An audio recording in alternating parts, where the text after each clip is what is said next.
Malam ini saya akan coba bahas tentang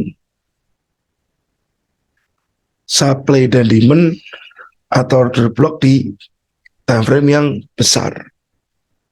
Nah, eh, banyak ya teman-teman yang masih melihat bahwa zone supply ya di time frame yang lebih besar pasti mampu memantulkan harga. Nah, anggap aja kayak gini teman-teman ya. Ya, di lokasi ini anggap saja muncul banyak supply. Ini panahnya saya hilangin dulu. Supply lagi. Oke. Lalu di atas ini ada supply lagi. Nah,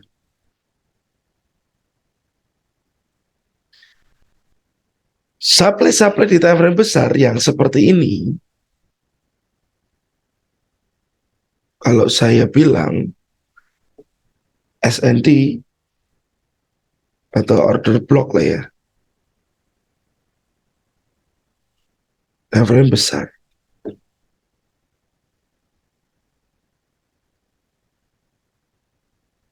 Ya, di lokasi-lokasi ini memang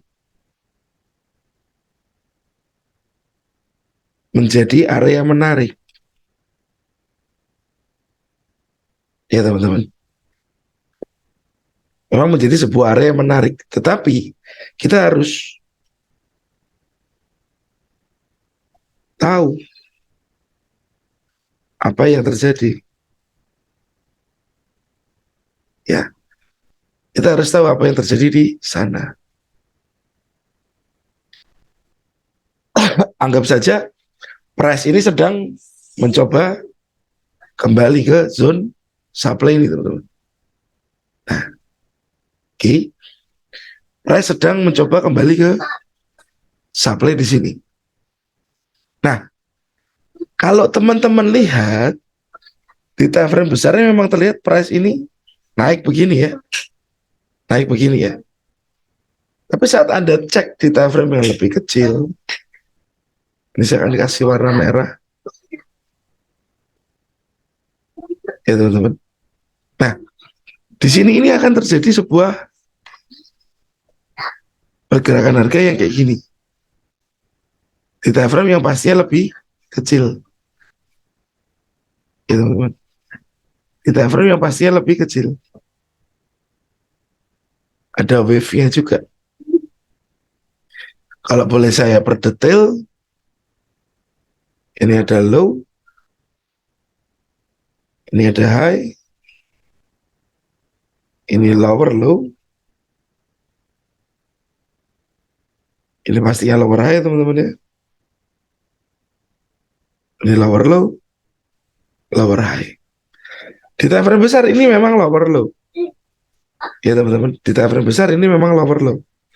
Tetapi di time frame yang lebih kecil, di sini itu sudah muncul higher high.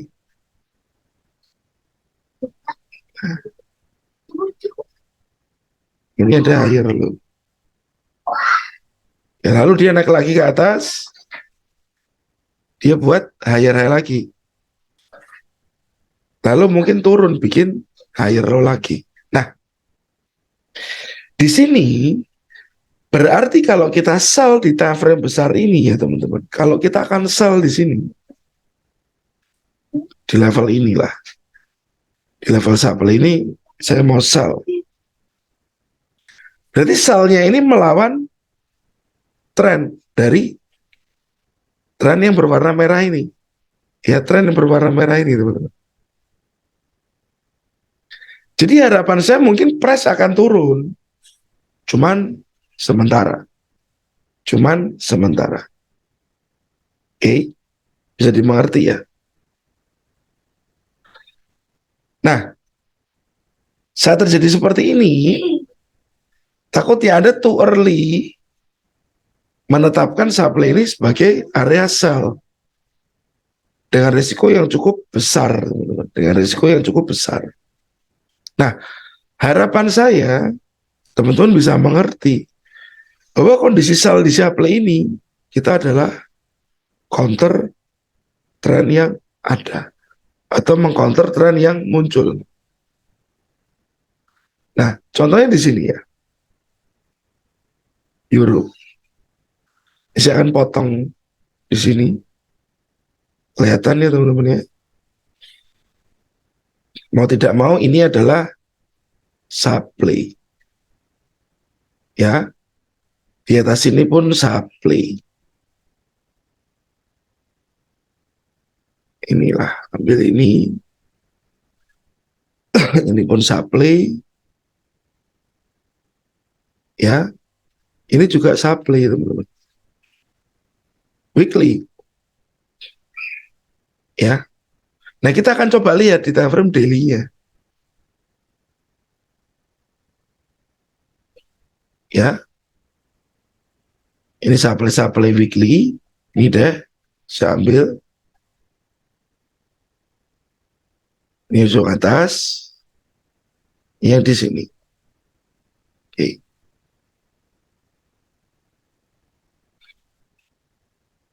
Ya teman-teman. Ini strukturnya lower low, and lower low.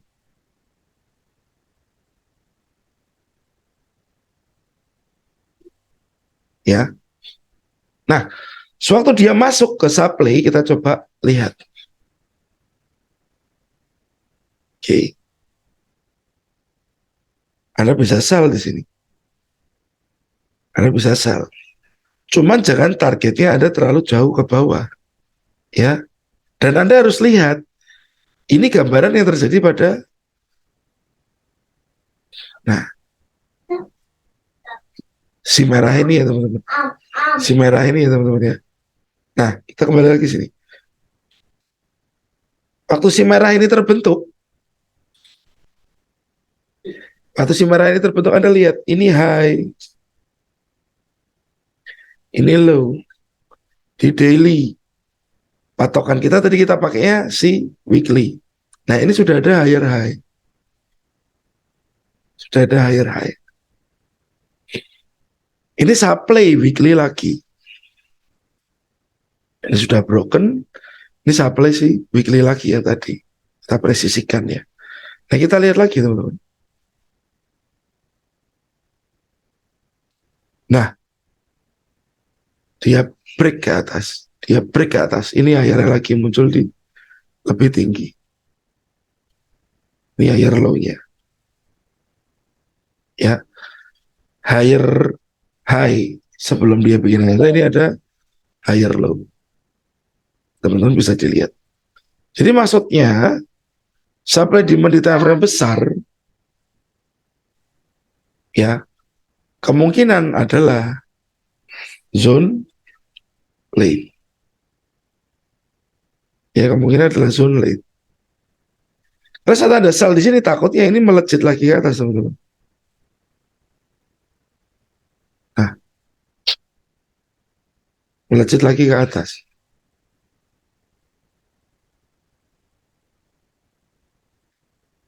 Jadi area-area di sini yang di sebelah kiri supply demand time frame besarnya, saran saya Anda jadikan target. Karena menurut ini, ya menurut si Daily, ini semua area ini adalah FTR yang lampau, yang sudah lama. Ya, dan ini sudah berkali-kali saya sampaikan. Kita lihat lagi,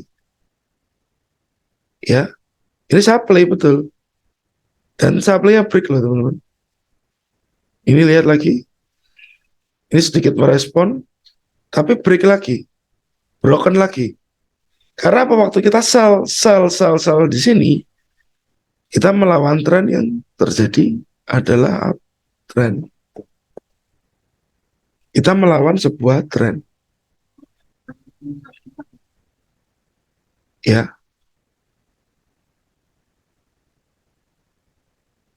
Jadi saat Anda melihat supply demand di time frame besar, Jangan terus lokasi-lokasi itu Anda jadikan sebagai area interest Anda untuk melakukan sebuah order. Ya teman-teman, untuk melakukan sebuah order. Lalu bagaimana Pak patokannya? Patokannya sama teman-teman.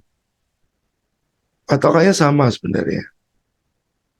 Ya, di time frame besar Anda harus lihat dulu support, resistance, di break. Ya, nah, support, resistance, supportnya di break. Ini terjadi sebuah break. Ya teman-teman ya. Mau tidak mau, sewaktu dia turun, dia kan begini. Saya kasih warna biru. Ya, dia kan begini ya teman-teman.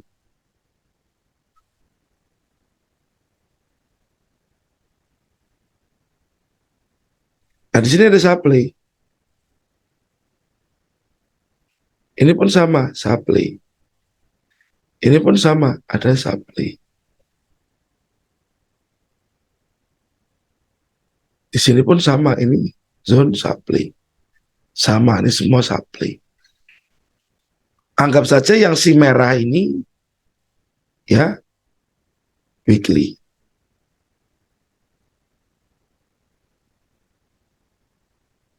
Oke, si biru ini daily. Ya teman-teman. Nah, berarti saat weekly ada break seperti ini, yang terlihat adalah breakthrough. Potensinya, market ini butuh kembali dulu ke sini. Baru mungkin dia akan lanjut ke bawah. Baru mungkin dia akan lanjut ke bawah. Baru mungkin dia akan lanjut ke bawah. Nah, area ini teman-teman, yang di sini ini, yang di bawah ini, seperti euro tadi di bawah ini, ya, jangan terlalu difokuskan untuk sell, jangan terlalu difokuskan untuk sell. Tetapi di mana area yang untuk sell ini, yang ada support di breaknya. Kalau yang terjadi adalah breakthrough,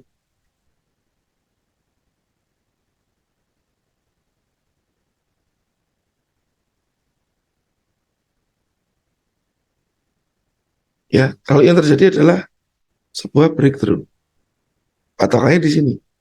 Sama juga kalau yang terjadi seperti ini, ya teman-teman, ya, yang terjadi false break. Saya copy, terlalu jelek. Ini aja deh.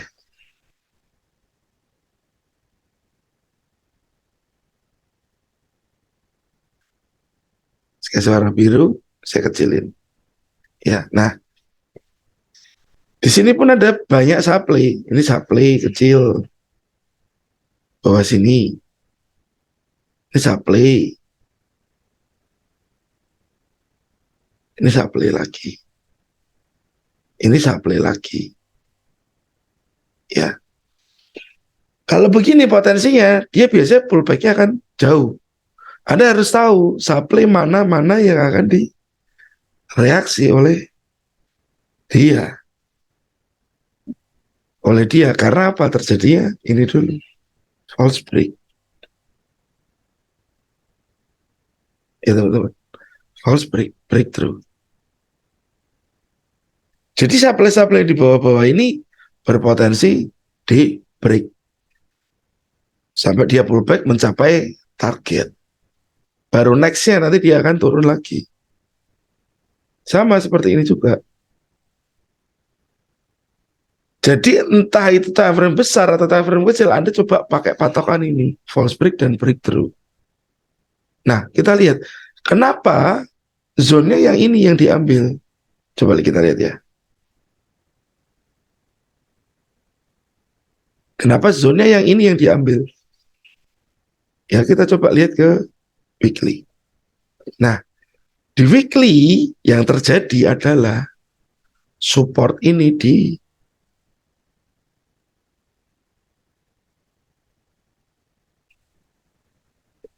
breakthrough. Oh, saya bilang ini breaknya sedikit nanggung sih teman-teman, sedikit nanggung ya, sedikit nanggung ya. Ada breakthrough juga nggak 1:1, tapi kita bisa pakai yang di sana. Nah, Anda lihat ini baliknya kemana? Level 50% loh. 50%. Ya 50% baru dia turun. 50% baru dia turun. Apakah setelah ini dia akan turun lagi ke bawah? Apakah setelah ini dia akan turun lagi ke bawah? Kita lihat nanti. Saya nggak bisa bilang sekarang. Ya teman-teman. Jadi supply demand ya tetap Anda harus mix and match dengan price actionnya, bagaimana dia breakthrough kah, false break kah, biar Anda nggak terjebak di sini-sini teman-teman. Sini nggak terjebak, di sini juga nggak terjebak. Ya teman-teman. Karena market pada intinya saat ada high, low, sudah higher high. Nah ini kan yang tugasnya kita sebagai trader, mencari kan potensi koreksinya dia seberapa. Mencari potensi koreksinya dia seberapa. Harapannya begini. Kalau Anda terlalu cepat mengartikan, oh di situ demand, potensinya di sana akan tertolak lagi ke atas. Tertolak lagi ke atas. Tanpa reason yang tepat, takutnya teman-teman akan termanipulasi. Karena menunggu, tapi menunggu di zone yang kurang pas dengan sifat marketnya. Ya teman-teman ya. Ini nggak hanya terjadi pada euro. Nggak hanya terjadi pada euro.